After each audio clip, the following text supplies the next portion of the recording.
One of my favourite success stories, a guy who was an opera singer. He came on one of my study groups. He wanted to change career, and he got into the Power Platform, going to study groups, and he's now gone on to a full career. He got himself a job because he got himself certified. And actually, he learned, he did it properly, where he didn't just go to pass the exam and got the certification. He had that energy and enthusiasm. He focused on doing analytics and reporting with Power BI because that's what interested him.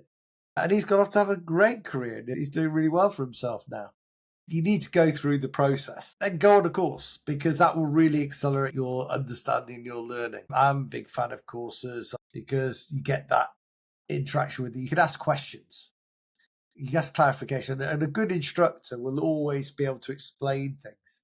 The difference between a good instructor and a not so good instructor is the ability to explain things in your terminology so you understand. I've witnessed some really, really great instructors in my time who are able to do that, to explain really complex topics very, very simply. And it's really that guidance from lost to having a foothold to then taking a springboard off that.